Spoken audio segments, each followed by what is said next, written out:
இந்த நாளுக்காக தெரிந்து கொள்ளப்பட்ட வேத வாக்கியம் அது பரிசுத்த மத்தேயு எழுதின சுவிசேஷம் 7ஆம் அதிகாரம் 28ஆம் வசனம். இயேசு இந்த வார்த்தைகளை சொல்லி முடித்த போது அவர் வேத பாதகரை போல் போதியாமல் அதிகாரம் உடையவராய் அவர்களுக்கு போதித்தபடியால் ஜனங்கள் அவருடைய போதகத்தை குறித்து ஆச்சரியப்பட்டார்கள். ஜனங்கள் அவருடைய போதகத்தை குறித்து ஆச்சரியப்பட்டார்கள். இயேசு சுவாமி போதிக்கும் பொழுது அதிகாரமுடையவராய் போதிக்கிறார். இந்த நாளினுடைய தலைப்பு அதிகாரம். ஆண்டவராகிய இயேசு கிறிஸ்து, நீங்க அடுத்த வசனத்துல பாத்தீங்கன்னாக்கா, அவர் வேத பாரகரை போல் போதியாமல் அப்படின்னு ஒரு வசனம் இருக்கு. அந்த வேத பாரகரை போல் போதியாமல் அதிகாரமுடையவராய் போதிப்பதில் கூட அவர் அதிகாரமுடையவராய் காணப்படுகிறார். இந்த அதிகாரம்ன்றது பார்க்கும் பொழுது நீங்க பாத்தீங்கன்னா, உலகத்துல ஒரு தேசம் இன்னொரு தேசத்தின் மேல அதிகாரம் செலுத்தணும், அல்லது ஒரு மனிதன் இன்னொரு மனிதன் மேல அதிகாரம் செலுத்தணும். இந்த அதிகாரத்துக்காக எல்லாரும் ஆசைப்படுறாங்க. அரசியல்வாதிகள் பாத்தீங்கன்னா முக்கியமா அவங்க அதிகாரத்துக்கு வரணும். பணம் அவங்களுக்கு பெரிய விஷயமே கிடையாது. அவங்களுக்கு தேவையெல்லாம் அதிகாரம் தான். அதிகாரம் வந்துருச்சுன்னு சொன்னா எல்லாமே கூட வந்துடும். ஆகையினால பாத்தீங்கன்னா இந்த பூமியில அதிகாரத்துக்கு தான் அதிகமா பிரயாசம். எப்படியாவது மேல வந்துடணும். டீச்சரா இருக்கிறவங்க பிரின்சிபலா வந்துடணும். பிரின்சிபலா இருந்தா அதுக்கு மேல போர்டுல வரணும். அதுக்கப்புறம் பாத்தீங்கன்னாக்கா ஆபீஸ்ல இருக்கிறவங்க ஸ்டாஃப் சூப்பர்வைசர் ஆகணும், மேனேஜர் ஆகணும், அதுக்கப்புறம் ஜிஎம் ஆகணும். அப்படிதான் ட்ரை பண்றாங்க. அதே மாதிரிதான் எல்லா நீங்க வேலை ஸ்தலங்கள்லயும் சரி அல்லது மற்ற இடங்கள்லயும் சரி, ஒரு தேசத்தை ஆளுகை செய்யும் பொழுதும் சரி பாத்தீங்கன்னாக்கா அதிகாரத்துக்கு அதிகமா முக்கியத்துவம் கொடுக்கப்படுது. ஒருத்தன் இன்னொருத்தனை அடக்கி ஆளணும்னு பிரயாசப்படுறான். ஆண்டவராகிய இயேசு கிறிஸ்து இந்த பூமிக்கு வராரு. பூமிக்கு வந்த போது அவர் யாரையும் அடக்கி ஆளல. பாத்தீங்கன்னாக்கா ரொம்ப அப்படியே மாடிஃபைடா ரொம்ப ஜென்டிலா அவர் போவாரு. ஆனா எல்லாரும் அவர் கீழே தான். நீங்க பாத்தீங்கன்னா திரளான கூட்டம். அதாவது நீங்க மத்தேயு 5ஆம் அதிகாரத்துல இருந்து அவர் மலைப்பிரசங்கத்துல போதிப்பாரு. அப்படியே நீங்க பாத்தீங்கன்னாக்கா அவரு 7ஆம் அதிகாரம் கடைசியில தான் முடியும் அந்த மலைப்பிரசங்கம். 8ஆம் அதிகாரம் 3 வசனங்கள் திரளான ஜனங்கள் அவருக்கு பின் சென்றாங்க. யாரையுமே அவர் நீங்க பாத்தீங்கன்னாக்கா அந்த தன்னுடைய அதிகாரத்தை செலுத்தி அவங்கள அப்படியே இது பண்ணி அந்த மாய வலைக்குள்ள வைக்க அந்த கதைலாம் கிடையவே கிடையாது. அன்பின் அதிகாரம். அப்படியே திரளான ஜனங்கள் வருவாங்க கூடவே, எங்க போனாலும் வந்துருவாங்க.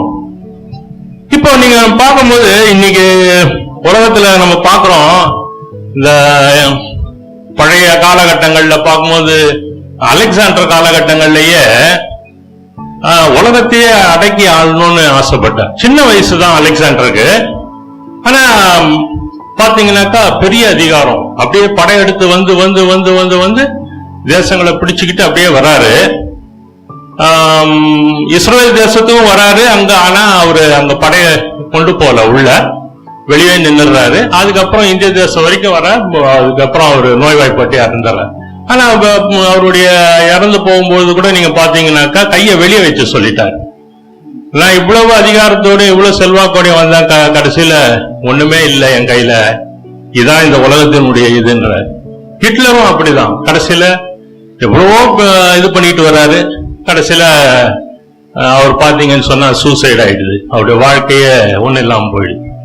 சோ அதிகாரம், அப்ப என்ன மாதிரியான அதிகாரத்தை நம்ம பெற்றுக்கொள்ளணும், இதுதான் முக்கியம்.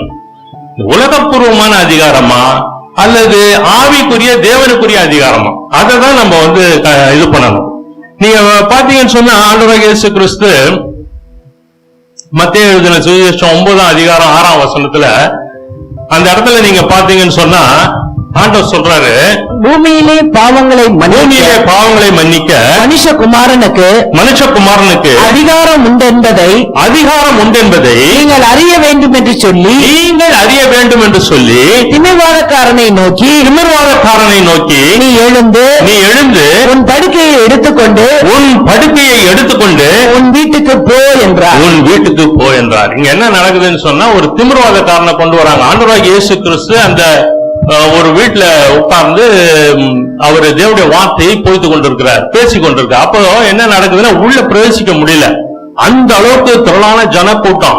அப்படி இருக்கிற சூழ்நிலையில அவங்க என்ன பண்றாங்க, மேல வீட்டு மேல ஏறி அந்த கூரையை பிச்சை, இன்னைக்கு இந்த கூரையை பிச்சை ஐயா சும்மா விட மாட்டாரு. அவங்க பாருங்க, அந்த கூரையை பிச்சு உள்ள இறக்குறாங்க. அது சாதாரண விஷயமே கிடையாது. நீங்க கொஞ்சம் உட்காந்து அதை யோசித்து பாருங்க.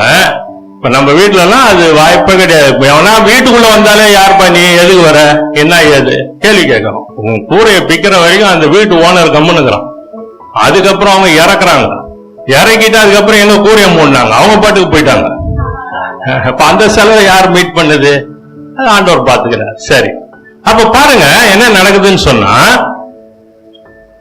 ஆண்டவராகிய இயேசு கிறிஸ்து ஒரு அதிகாரத்தை வெளிப்படுத்துறார்.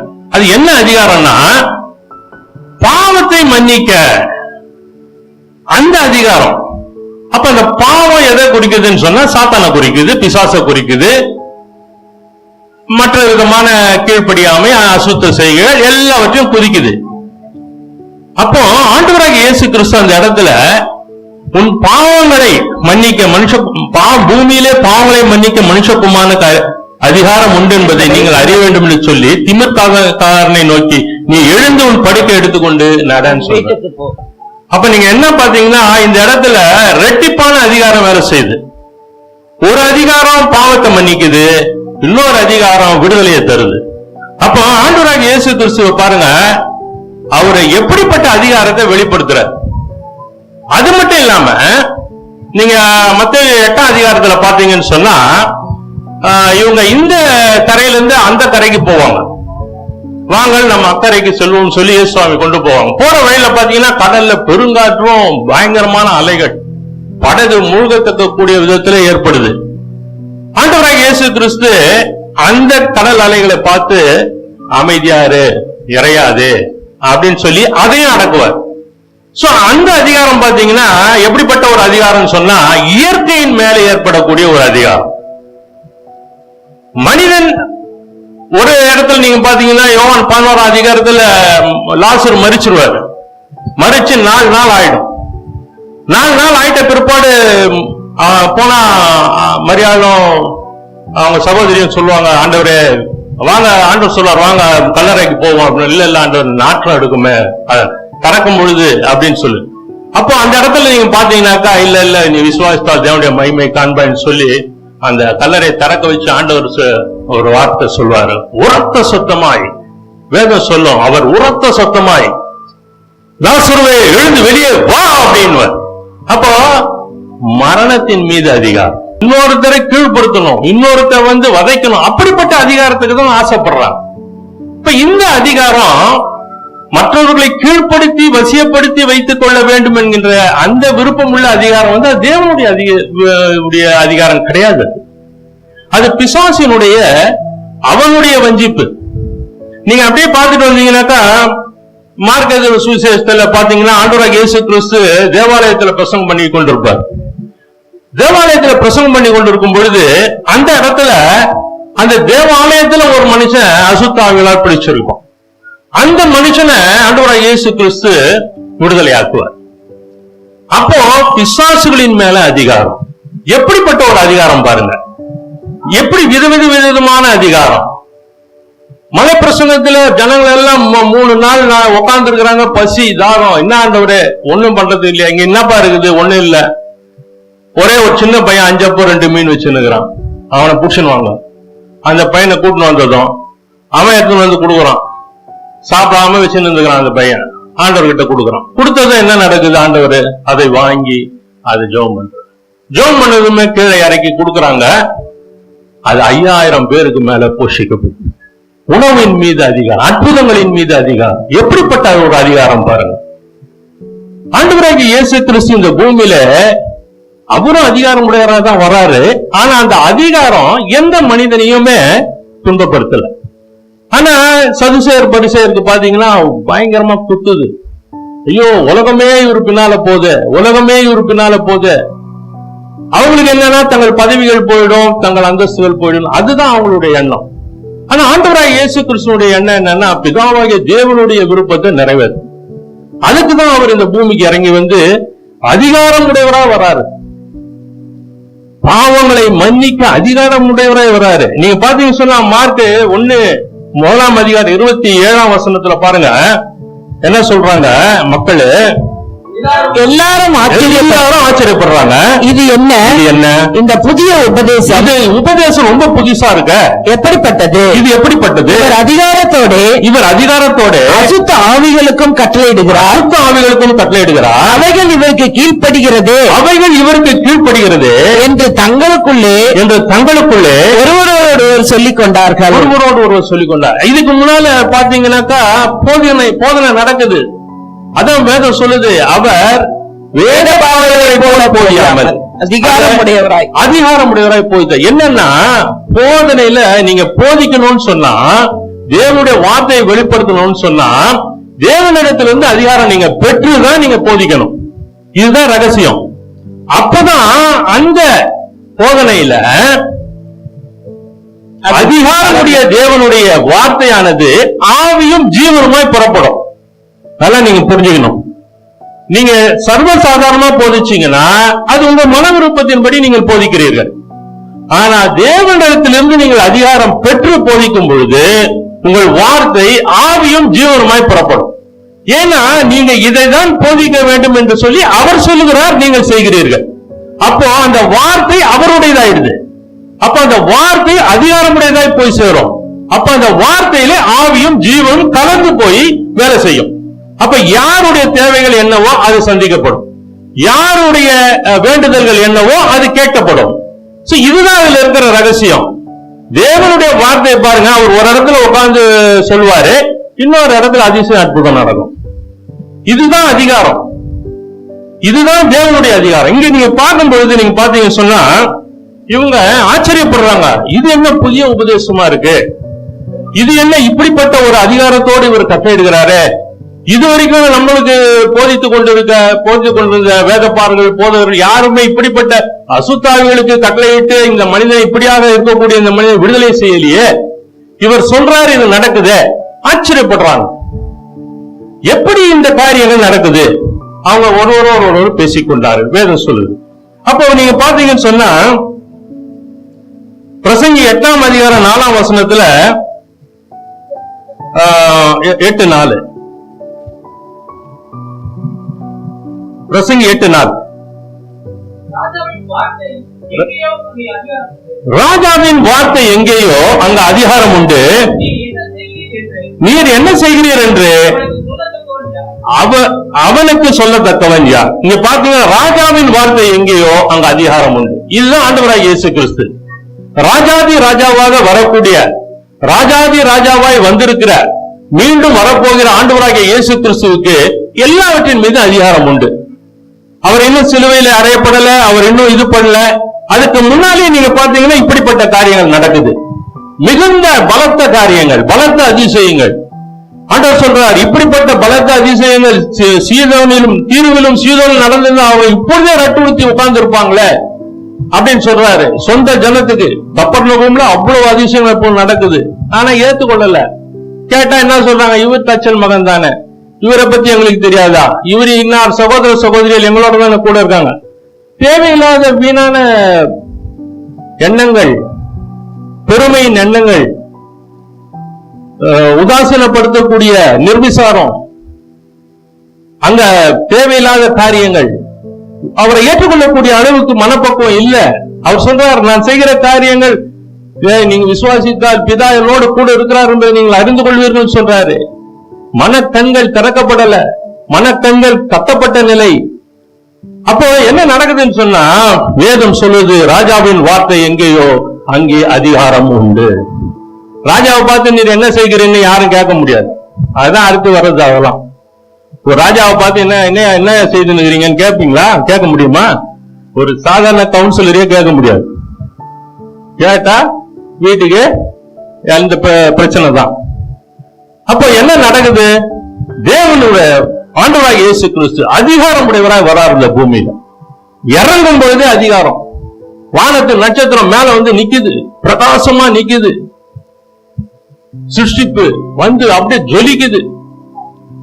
பார்வன் பாக்குறான், என்ன பண்றதுன்னே தெரியல, பயப்படுறான். யாரோ ஒரு பெரிய மகான் வந்து இறங்கிட்டாரு.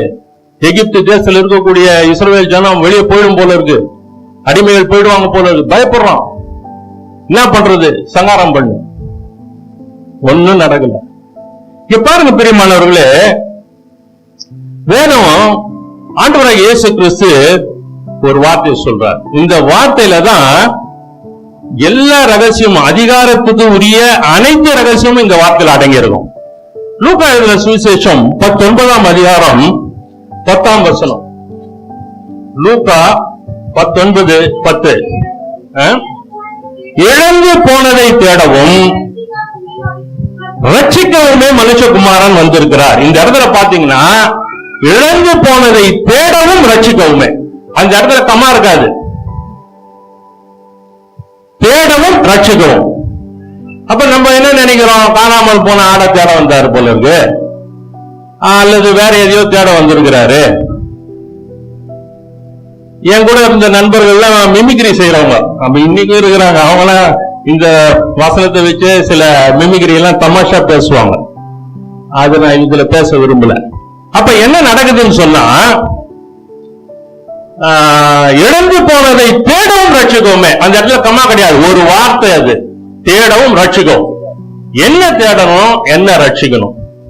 இப்ப என்ன இதுல நடக்குதுன்னு சொன்னா, இந்த வார்த்தைக்குள்ளார இருக்கக்கூடிய ரகசியம், ஆண்டவராகிய இயேசு கிறிஸ்து துவக்கத்துக்கு வரார். என்ன நடக்குதுன்னு பாருங்க. ஆதியாகமம் 1ஆம் அதிகாரம் 1-2. ஆதியிலே தேவன் வானத்தையும் பூமியையும் சிருஷ்டித்தார். அங்க ஒரு புல் ஸ்டாப் வச்சிருக்காங்க. அப்ப என்னன்னா, வானத்துல வானமும் பூமியும் ரெண்டும் சிருஷ்டிக்கப்பட்டு முடிஞ்சு போயிடுச்சு, அங்க ஃபுல்பில் ஆயிடுச்சு. அப்ப 2வது வசனம் என்ன சொல்லுது பாருங்க. பூமியானது ஒழுங்கின்மையும் வெறுமையுமாய் இருந்தது. ஆழத்தின் மேல் இருள் இருந்தது. தேவ ஆவியானவர் கொண்டிருந்தார், ஜலத்தின் மேல் அசைவாடி கொண்டிருந்தார். இங்க பாத்தீங்கன்னா முதல் வசனத்துல சிருஷ்டிப்பு முடிஞ்சிடுச்சு. வானமும் பூமியும் உண்டாக்கக்கூடியத முடிச்சிட்டார். ஆதியிலே தேவன் வானத்தையும் பூமியும் சிருஷ்டித்தார், முடிஞ்சு போச்சு, புல் ஸ்டாப் வச்சிட்டார். ஆனா 2ஆம் வசனம் வரும்பொழுது பூமியானது ஒழுங்கின்மை, வெறுமை, ஆழத்துல இருள். இது எப்படி வரும்? தேவன் பிரசங்கில என்ன சொல்லுது? தேவன் அதன் காலத்திலே எல்லாவற்றையும் நேர்த்தியாய் செய்தார். அப்போ நேர்த்தியாய்னா அருமையாய், அழகாய், பியூட்டிஃபுல்லாய். ஆங்கில வார்த்தை பியூட்டிஃபுல். அவ்வளவு அருமையா செய்யறாரு. அது எப்படி 2ஆம் வசனத்தில் வரும்பொழுது அங்க பூமி ஒழுங்கின்மை எப்படிங்க வரும்? வெறுமை எப்படி வரும்? பூமியும் அதன் நிறைவும் கர்த்தருடையது வேதம் சொல்லுது. அப்போ ஒழுங்கின்மை வெறுமை எப்படி வருது? அதை நீங்க யோசிக்கணும். ஆழத்துல இருள் இருக்குதுன்னு வேதம் சொல்லுது. தள்ளப்பட்ட தூதன் விழுந்தபடியினால என்ன நடக்குதுன்னா, அவன் தன்னுடைய குணாதிசயங்களை வெளிப்படுத்தினான். ஒழுங்கின்மை, டிசிப்ளினே கிடையாது. டிசிப்ளினா யாரா இருந்தா பிடிக்காது அவனுக்கு. டிசிப்ளின் ஆண்டவர் விரும்புகிற காரியங்க. அங்க இவனுடையது நீ டிசிப்ளினா, நீ கீழ்ப்படியாது. அவன் சொல்றானா கீழ்ப்படியாது, இவங்க சொல்றாங்களா கீழ்ப்படியாது. இன்னைக்கு பிள்ளைங்களுக்குள்ள என்ன போதிப்பு நடக்குது? பிள்ளைங்க எப்படி நமக்கு கீழ்ப்படுகிறாங்க? என்ன எண்ணங்கள் அவங்களுக்குள்ள வருது? செல்போனை பார்க்காதன்னு அதெல்லாம் பாக்குறாங்க, நேரத்தை வீணாக்காதன்னு அதுலதான் வீணாக்குறாங்க. இப்ப என்ன நடக்குது? இன்னைக்கு குழந்தைங்க சும்மா இருந்தா போதுன்னு செல்போனை கையில கொடுத்துடுறாங்க. ஆரம்ப காலகட்டத்தில் கணவன் கணவனும் மனையும் அவங்க பிரச்சனை இல்லாம ஃப்ரீயா இருந்தா போதும்னு சொல்லி குழந்தைங்க என்ன பண்ணுது, ஸ்பீடா ஆக்டிவேட் பண்ணுது. கேம்ஸ் எல்லாம் பாத்தீங்கன்னா நம்ம ஒண்ணுமே கிடையாது, அப்படியே டக்கு டக்கு டக்கு டக்குன்னு இப்படி இப்படி இப்படி இப்படி இப்படி கை பாத்தீங்கன்னா ஓடுது வந்து அந்த ஜம்ப் பண்றது கீழே இறங்காது, அப்படியே ஜம்ப் பண்ணி போ. அந்த வீடியோல வர காரியங்கள் சொல்றேன், அந்த அளவுக்கு எபிஷியன்ட் ஆயிடுறாங்க. அதுக்கப்புறம் என்ன ஆகுது, போக போக போக மற்ற காரியங்கள்ல போகுது, ஒழுங்கின்மைக்கு போகுது. தேவன் ஒழுங்கா படைச்சிட்டாருங்க வானத்தையும் பூமியும். அடுத்த வசனத்திலே ஒழுங்கின்மை, வெறுமை. அங்க நிறைவுன்றார் ஆண்டவர், பூமியும் அந்த நிறைவுங்கிறார். இங்க வெறுமை. இந்த வெறுமை எப்படி வருது? 1 Corinthians 13:10 என்ன சொல்லுது, நிறைவானது வரும்பொழுது குறைவானது ஒழிந்து போகும். அப்போ நிறைவானது இருக்கிற இடத்துல எப்படி குறைவானது இருக்குது? இதை நம்ம யோசிக்கணும், என்ன நடக்குது இங்க. அப்ப இங்க வெறுமை வருது. அதுக்கப்புறம் பார்த்தா ஆழத்துல இருள் குடிகொண்டு இருக்குது, ஆழத்துல இருள் குடிகொண்டு இருக்குது. அப்ப இந்த இருள் எதை குறிக்குது? ஏசாயா, எல்லாத்துக்கும் வேதத்துல வசனம் இருக்குங்க. ஏசாயா 14ஆம் அதிகாரம் 15ஆம் வசனம் என்னன்னு பாருங்க. ஏசாயா 14:15. ஆனாலும் நீ ஆகாதானமான பாதாளத்திலே தள்ளுண்டு போனாய். பாதாளத்திலே தள்ளுண்டு போனாய். ஆழம் பாதாளத்தை குறிக்குது, இருள் பிசாசை குறிக்குது. அங்க தள்ளுண்டு அவன் இருக்கிறான். அதனாலதான் வெறுமை, ஒழுங்கின்மை. 2ஆம் வசனத்திலேயே எப்படிப்பட்ட காரியங்கள் நடக்குது பாருங்க, போராட்டம் எப்படி இருக்குது பாருங்க. அங்க தேவன் உருவாக்குறார், இவன் அதை அழிக்க பாக்குறான். என்ன நடக்குது? அப்ப என்ன எதுக்காக இப்படி நடக்குது, போய்கிட்டு இருக்குது. அப்ப நீங்க பாத்தீங்கன்னு சொன்னா இது சைலண்டா இந்த யுத்தம் போயின்னு இருக்குது. இன்னும் மனுஷன் ஆண்டவர் உருவாக்கல. இன்னும் அந்த காலகட்டத்துல இவங்களுக்குள்ள இந்த பிரச்சனை போய்கிட்டு இருக்குது. நீயா நானா, நீயா நானான். ஆனா சர்வ வல்லமுள்ள தேவன் ஆண்டவராகிய இயேசு கிறிஸ்து, பிதாவாகிய தேவன், பரிசுத்த ஆவியானவர் நினைச்சா சன பொழுதுல அவனை ஒண்ணெல்லாம் பண்ணிடலாம். அது பெரிய விஷயமே கிடையாது. இது என்னன்னா அவனை மண்ணை கொண்டு நாசம் பண்ணணும். அதுதான் தேவனுடைய. தேவன் சர்வ வல்லமுள்ளவருங்க. வேதம் சொல்லுது தேவ தூதர்கள் எப்படி உருவாக்கப்பட்டார்கள். யாரா சொல்றீங்களா? வேத வசனத்தின்படி தேவ தூதர்கள் எப்படி உருவாக்கப்பட்டார்கள்? அவருடைய நாசியின் சுவாசத்தால. அப்படி வரவங்க தான் தேவ தூதர். நீங்க சங்கீதத்தை படிங்க, பைபிள் பக்கமே போறதில்லை போலுது, டைரக்டா ஊழியத்துக்கு வந்துடுறீங்க. பாருங்க பிரியமானவர்களே, இங்க என்ன நடக்குதுன்னு சொன்னா இங்க டைரக்டா இவனை தள்ளிட்டாரு, இருள், ஆழத்துல இருள் இருக்குது. இப்போ என்ன நடக்குதுன்னா ஆதியாகமம் 1ஆம் அதிகாரம்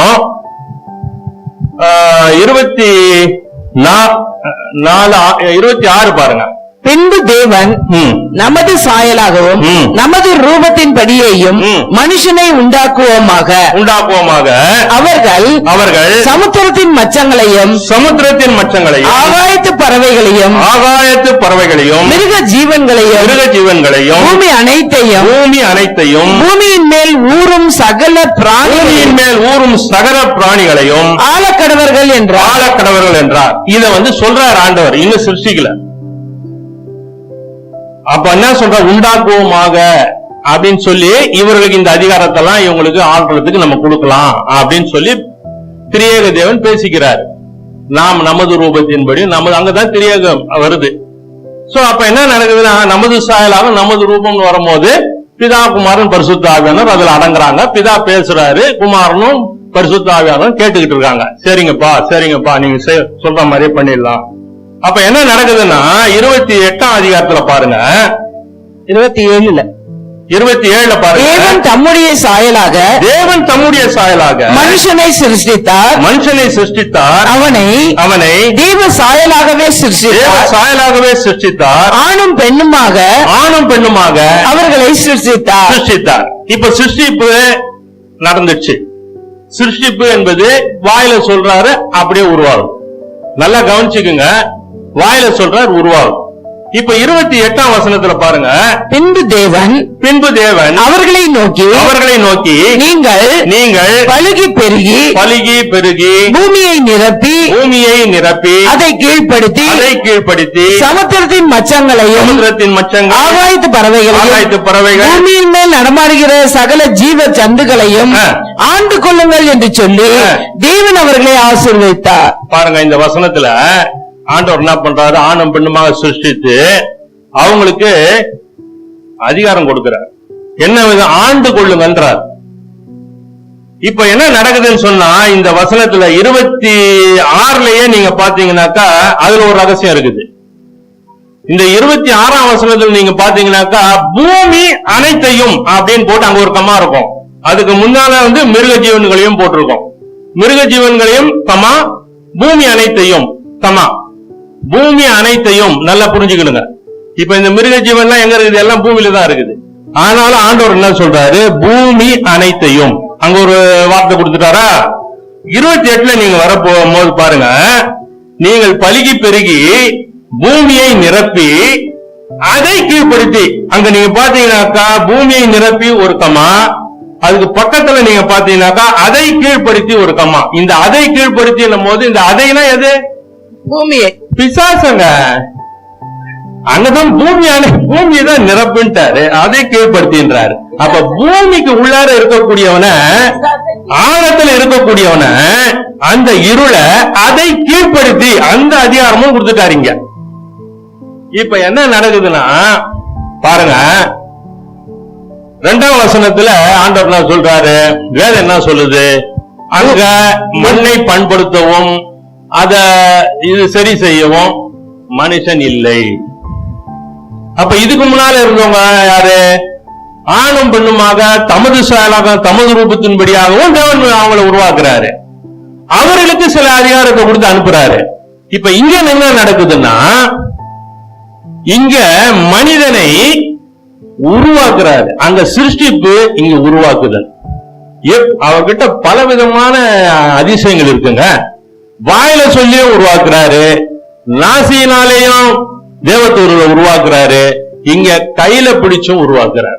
இப்ப இங்க என்ன நடக்குதுன்னா, இந்த மனுஷன் இதுக்கு முன்னால இருந்தவங்க தங்க காட்டுவாசிகள் மாதிரி அவங்க இங்க பூமியை பண்படுத்தணும், நகரவாசியா மாத்துறாரு. ஒரு கூட்டத்தை நகரவாசியா மாத்துறாரு, சட்ட திட்டங்களுக்கு உட்பட்டவனாக்குறாரு. அவனை இப்படிதான் தன்னுடைய வாழ்க்கையை நடத்த வேண்டும் என்று சொல்கிறார். அங்க அவனுக்கு கட்டளை கொடுக்கிறாரு. எல்லாத்தையும் உருவாக்கி ஏதேன் தோட்டத்தை உருவாக்குறாரு. அங்க கொண்டு போய் வைக்கிறார். அங்க கொண்டு போய் வச்சு ஆண்டவர் சொல்றாரு, நீ இதை மட்டும் சட்ட திட்டங்கள் காட்டுல இருக்கிறவங்களுக்கு சட்ட திட்டம் உண்டா? கிடையாதுங்க. பட்டணத்தில் இருக்கிறவங்களுக்கு தான். நீ இப்படிதான் வாழணும், நீ உடை உடுத்தி நடக்கணும், நீ இப்படிதான் செய்து சாப்பிடணும், நீ இப்படிதான் வாழ்க்கை நடத்தணும், நீ உழைத்து சம்பாதித்து நீ காரியங்களை செயல்படுத்தணும். ஆதாம ஏவாளையும் வச்சுட்ட பிற்பாடு அவங்க வேலையை அவங்க பார்த்துக்கிட்டு தான் இருக்காங்க. எதுக்கு இந்த இடத்துல பிசாசு வரான்? இவ்வளவு தூரம் உங்களுக்கு விளக்கி இருக்கிறேன், நீங்க நிச்சயமா பதில் சொல்லணும். ஆமேன். ஐயாவை பார்த்து எனக்கு ஆமேன்னு சொல்லணும்னு தோணிடுச்சு. அல்லேலூயா. எதுக்கு எங்க பிசாசு உள்ள வரான் அந்த இடத்துல? சொல்லுங்க, யாராவது ஒருத்தர் சொல்ல முடியுமா? நேரம் இல்ல.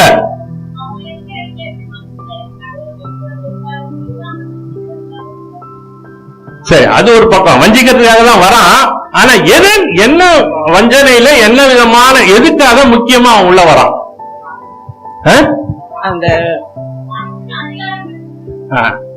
பாருங்க, அருமையா சொன்னாங்க. இப்ப என்ன நடக்குதுன்னா, இங்க ஆதாம் ஏவாள் இருக்கிறாங்க உள்ள, அவங்க வேலையை அவங்க பார்த்துட்டு இருக்காங்க. ஆண்டவர் சொல்லிட்டார், நீ பழத்தை சாப்பிடாத, சாப்பிடல.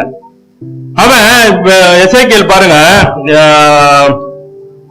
எசேக்கியேல் 28ஆம் அதிகாரம் 13ஆம் வசனத்திலேயே அவனை குறிச்சு சொல்லுது. அவன் தள்ளப்பட்டவனா இருந்தும் எசேக்கியேல் 28:13 கம்ப்யூட்டர் ஸ்பீடா போனோம். நீ தேவன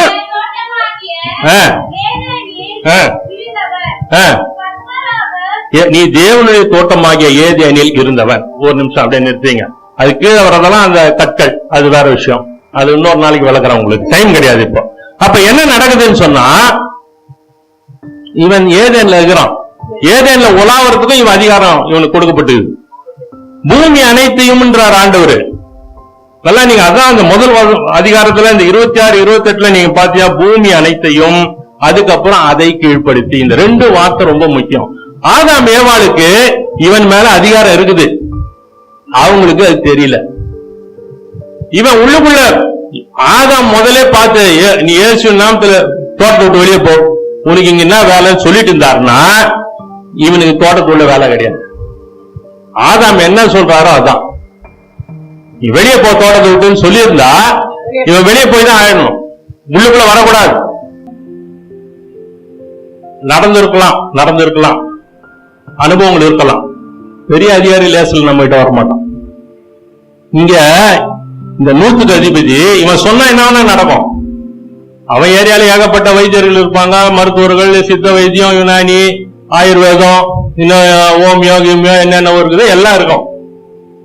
ஆனா இவர் என்ன பண்றாரு, ஆண்டவராக இயேசு கிறிஸ்து இடத்துல வராரு. வந்துட்டு இவர் என்ன சொல்றாரு பாருங்க, ஒரு வார்த்தை மாற்ற சொல்லுங்க, அப்பொழுது என் வேலைக்காரன் சொஸ்தமாவான். நான் அதிகாரத்துக்கு கீழ்ப்பட்டவனாய் இருந்தும் எனக்கு கீழ்பட்டு இருக்கிற சேவகரும் உண்டு, இருக்கிறாங்க, வேலைக்காரர் இருக்காங்க. நான் ஒருவனை போவென்றால் போறான், மற்றொருவனை வா என்றால் வருகிறான். என் வேலைக்காரனை இதை செய் என்றால் செய்கிறான் என்றார். இதை செய் என்றால் செய்கிறான் என்றான். என் வேலைக்காரனை கம்மா போட்டிருக்கான் அந்த இடத்துல. அது போட்டு அடுத்த வார்த்தை தான் இதை செய் என்றால் செய்கிறான். என்னன்னா இங்க என்ன நடந்திருக்குது அப்படின்னு சொன்னா நீங்க இது புரிஞ்சுக்கணும். இவன் எத்தனையோ முறை, இவன் 100க்கு அதிபதி தான், எத்தனையோ முறை இந்த நபர் இந்த வேலைக்காரன் திமிர்வாதம் பிடிச்சவனா திமிர்வாதத்துல மாட்டிக்கிட்டான், கை கால் அசைக்க முடியாத ஒரு சூழ்நிலை இருக்கிறான். இவனை ஏஞ்சி உட்காரு, ஏஞ்சி நட, ஏஞ்சி உட்காரு, ஏதோ ஒண்ணு சொல்றான். ஆனா அங்க வேலை நடக்கல. ஒரு அதிகாரி சொன்னா அதை மாத்த மாட்டாங்க. நீங்க நல்லா புரிஞ்சுக்கணும், அது தப்பாதான் இருக்கும். அது நம்ம பாக்குறோம் இல்ல, எதுல 1 நாளாகமம் 21 அதிகாரத்துல தாவீதுனுடைய காரியங்களை பாக்குறோம். அங்க தாவீது சென்சஸ் எடுக்க சொல்லுவாரு, ஒரு வார்த்தை சொல்லுவாரு.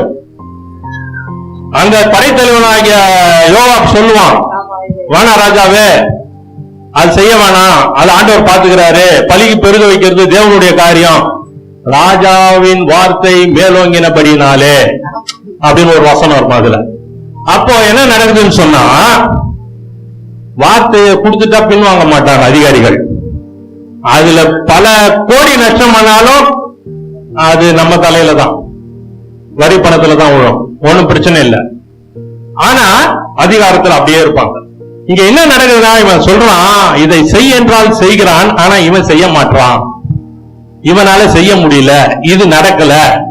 அப்போ இவன் என்ன பண்றான் நீங்க பாருங்க, 10வது வசனத்துல முதல் வரி, இயேசு இதை கேட்டு ஆச்சரியப்பட்டு, இயேசு சுவாமி ஆச்சரியப்படுறதுக்கு அங்க என்ன இருக்கு, என்னன்னா இவன் உணர்ந்துட்டான், சத்தியத்தை உணர்ந்துட்டான். இவன் இந்த 100க்கு அதிபதி, நம்ம அதிகாரம் கிடையாது, சும்மா ஒருத்தனை மேய்க்கிறது போறது வர்றது ஆடு மாட மேய்க்கிற கதை தான். இந்த அதிகாரம் இல்ல, இவருடைய அதிகாரம் விசேஷமா இருக்குது. இவர் நின்ன இடத்துல இருந்து சொல்ற காரியங்கள் நடக்குது, இவர் உட்கார்ந்த இடத்துல இருந்து பேசுற வார்த்தைகள் போய் சேருது. இப்படியாக இருக்கக்கூடிய மனிதன் இப்படியாக வஸ்திரம் தரித்து உட்கார்றானே, வஸ்திரம் இல்லாத மனிதன் வஸ்திரம் தரித்து உட்கார்ந்து புத்தி தெளிந்தனோட அவர் பாதப்படியில அமர்ந்து இருக்கிறானே, மத்திய 8ஆம் அதிகாரத்துல பாத்தீங்கன்னா. அப்ப என்ன நடக்குதுன்னு சொன்னா,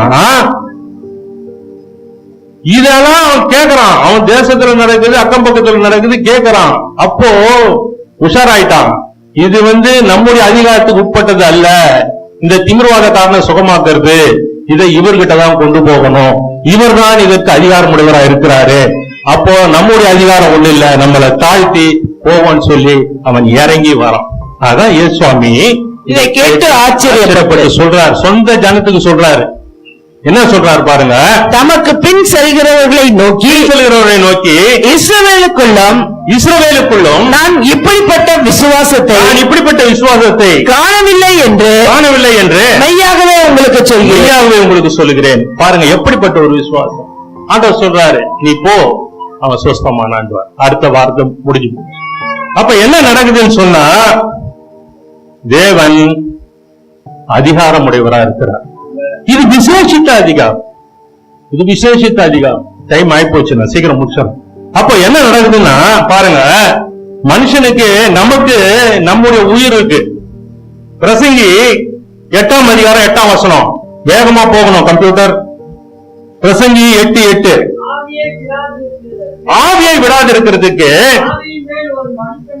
ஆவியின் மேல் ஒரு மனுஷனுக்கும் அதிகாரம் இல்லை, மரண நாளின் மேலும் அவனுக்கு அதிகாரம் இல்லை, அது போருக்கு நீங்கி போவதும் இல்லை, துன்மார்க்கரை துன்மார்க்கம் விடுவிக்கவும் மாட்டாது. ஆவி விடாது இருக்குது, ஆவியின் மேல் ஒரு மனுஷனுக்கு அதிகாரம். ஒரு நமக்கே நம்முடைய உயிர் மேல நம்முடைய ஆவியின் மேல நமக்கு அதிகாரம் கிடையாதுங்க. ஆனா இந்த அதிகாரம் உடைய ஒரே ஒருத்தர் இருக்கிறாரு, ஆண்டவராகிய இயேசு கிறிஸ்து. என்ன சொல்றாரு பாருங்க, மத்தேயு யோவான் எழுதின சுவிசேஷம் 10ஆம் அதிகாரம் 18ஆம் வசனம். யோவான் 10:18. ஒருவனும் அதை என்னிடம் மாட்டான், நானே அதை கொடுக்கிறேன். எதை கொடுக்கவும்? தன் ஜீவனை கொடுக்கவும் அதிகாரம் உண்டு, அந்த ஜீவனை மறுபடியும் எடுத்துக்கொள்ளவும் எனக்கு அதிகாரம் உண்டு. இந்த கட்டளையை, இந்த அதிகாரத்தை என் பிதாவினிடத்திலிருந்து பெற்றுக்கொண்டேன். நானா விருப்பமா கொடுக்கிறேன்பா, அவரா விருப்பமா எனக்கு திருப்பி தராரு. இந்த அதிகாரத்தை சிலுவையில தாமா கொடுக்கிறாரு. ஒரு முழுமுழுப்பு கிடையாது, ஒரு பயம் கிடையாதுங்க. அடிக்கும் பொழுது வாயை மூடிக்கிட்டு இருக்கிறாரு. ஒருத்தரும் மிரட்டல, வேதம் சொல்லுது. ஏன்னா அடுத்த ராஜ்யத்துல இவர்கள் எல்லாத்துக்கும் மேலா வரப்போறாரு. ஒருத்தரும் மிரட்டல. அவர் வதைக்கப்படும் பொழுதும் நொறுக்கப்படும் பொழுதும் ஒருவரையும் மிரட்டாமலும் பயப்படுத்தாமலும் பயமுறுத்தாமலும் ஒரு வார்த்தை பேசும் கம்மனுகிறாரு. ஏன்? அவன் தெரியாம செய்யறான். முதல் வார்த்தை சிலுவையில, இவர்களை மன்னியும், தாங்கள் செய்வது இன்னதென்று அறியாமல் இருக்கிறாங்க. யாரை?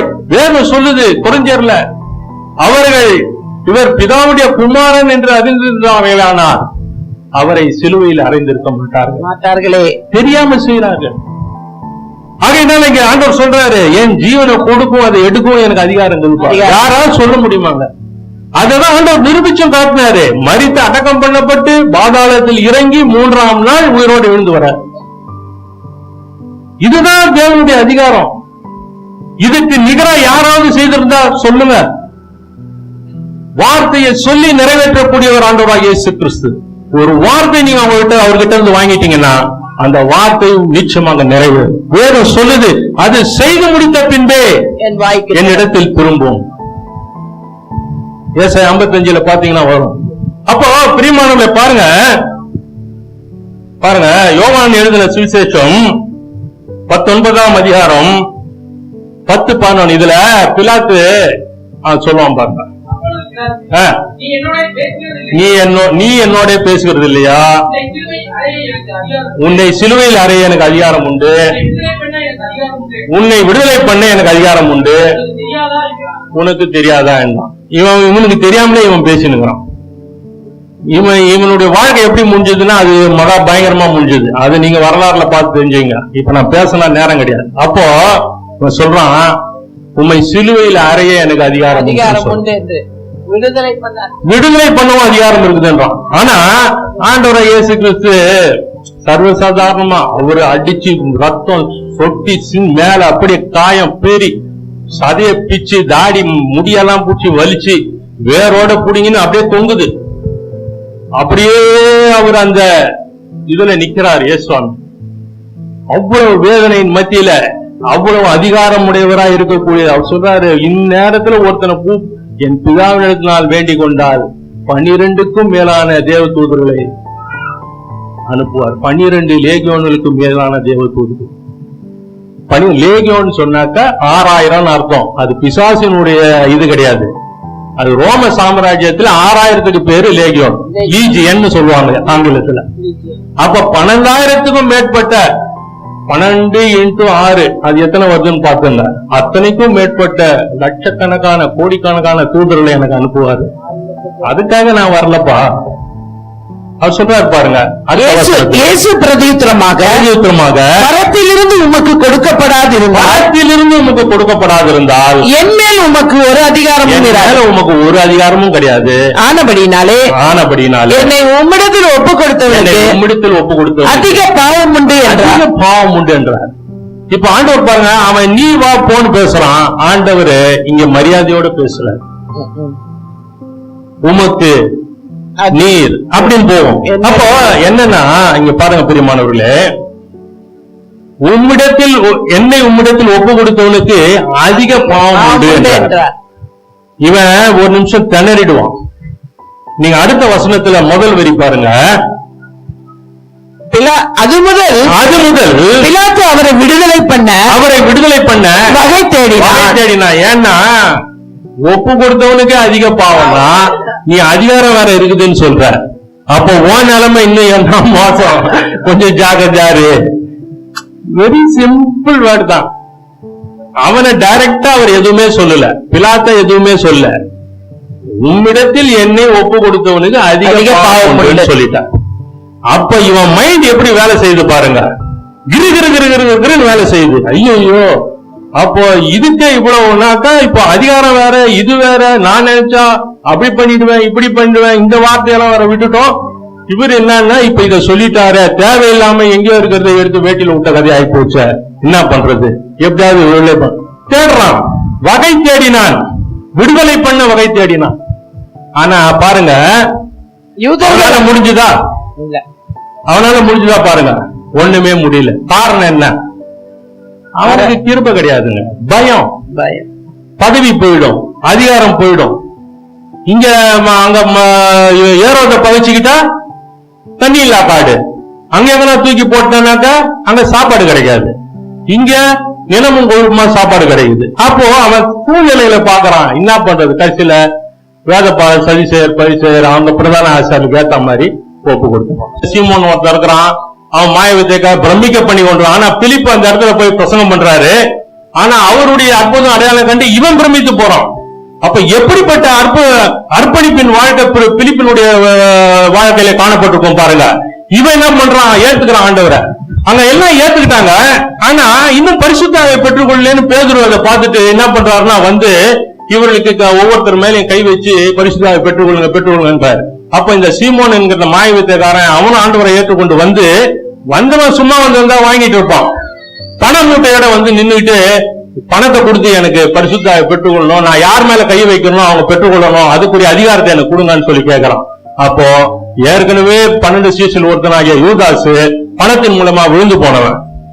அங்க பணத்தை காட்டி ஆண்டவரை காமிச்சு கொடுத்து இவனை முடிச்சுட்டான். இங்க பணத்தை காமிச்சு பரிசுத்த ஆவியானவரே விலைக்கு வாங்கிடலான்ட்டு இங்க முடிவு பண்றான். கடைசியில அவன் பேதுரு பயங்கரமா பேசுவார்.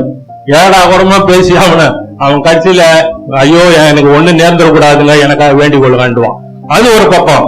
அந்த இடத்துல பிசாசு தோத்து போறான், அதிகாரத்தை வாங்க. இன்னொரு இடத்துல பாத்தீங்கன்னாக்கா அப்போஸ்தலர் 9ஆம் அதிகாரத்துல நீங்க பாத்தீங்கன்னா சவுல் என்கிற மனுஷன் வருவான். அவன் என்ன பண்ணுவான்? பிரதான ஆசாரியத்துல இருந்து நிருபங்களை கேட்டு வாங்கிட்டு வருவான். ஏன்? தேவனுடைய சபையை துன்பப்படுத்த, அவங்கள கட்டி சிறைச்சாலையில போட, அவங்கள வதைப்படுத்த, அவ்வளவு இதுக்காக அதிகாரம் பெற்றுக்கொண்டு வருவான்.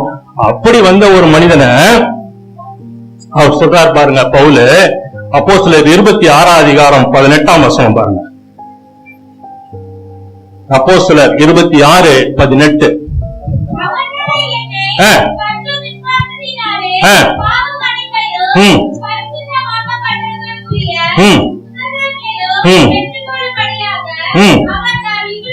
இருளை விட்டு ஒளியினிடத்திற்கும் சாத்தானுடைய அதிகாரத்தை விட்டு தேவனிடத்திற்கும் திரும்பும்படிக்கு நீ அவர்களுடைய கண்களை திறக்கும் பொருட்டு இப்பொழுது உன்னை அவர்களிடத்துக்கு அனுப்புகிறேன் என்றார். எப்படிப்பட்ட ஒரு அதிகாரத்தை பெற்றுக்கொண்டு வந்த ஒரு மனிதன் சாத்தானுக்காக கர்த்தருடைய பிள்ளைகளை அப்படி இந்த பக்கம் கொண்டு வர வேண்டும் என்று சொல்லி வைராக்கியமாய் வந்த மனிதன், வேதம் சொல்லும் அவன் சீறினான் என்று வேதம் சொல்லுது.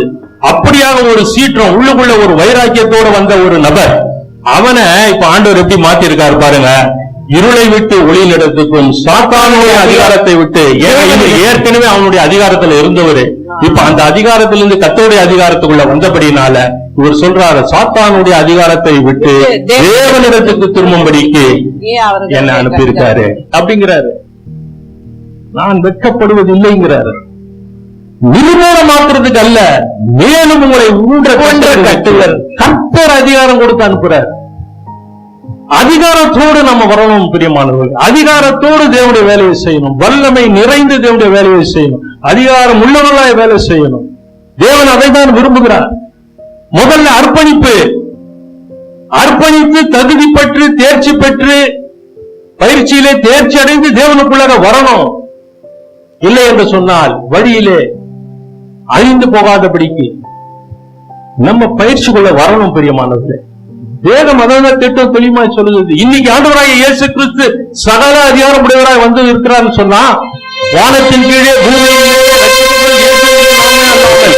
வானோர் பூதலத்தோர் பூமியின் கீழானோர் யாருடைய உலகாலும் முடங்கும்படியாக எல்லா நாமத்திலும் மேலான நாமமாக ஆண்டவராகிய இயேசு கிறிஸ்துவின் நாமம் உயர்த்தப்பட்டிருக்குதுன்னு சொன்னா, அவர் பட்ட பாடுகளையும் வேதனைகளும் நீங்க அறிந்து கொள்ள சார். ரொம்ப இலவசமா கொடுத்தார் அதிகாரத்தை ஆதாம் கிட்ட. தெரியல, இழந்து போயிட்டான். இன்னைக்கு நமக்கு அதிகாரம் கொடுத்த ஒரு ஆயத்தமா இருக்கிறார். தகுதி படும் பொழுது தருவோம். நாம் தகுதி அடைய வேண்டும் பிரியமானவர்களே. தகுதி அடையாமல் நம்ம 18 வயசு ஆகாம உங்களுக்கு லைசன்ஸ் கொடுப்பாங்களா? கொஞ்சம் யோசிச்சு பாருங்க. ஓட்டு போடுறதுக்கு நமக்கு ஒரு லிமிட் வச்சிருக்கோம். எல்லாத்துக்கும் ஒரு லிமிட் இருக்குது. இப்போ ஆண்டவராகிய இயேசு கிறிஸ்து முந்தைய ஆதாம் ஏவாளுக்கு கொடுத்த மாதிரி சர்வசாதாரணமா கொடுக்க மாட்டார். அதுல நம்ம திட்டமும் தீர்வுமா இருக்கணும்.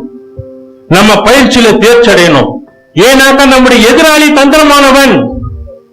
வேதம் சொல்லுது அவன் சப்தன் என்று சொல்லுது. அவ்வளவு தந்திரம், அப்படியே நைசா மாத்துறான்.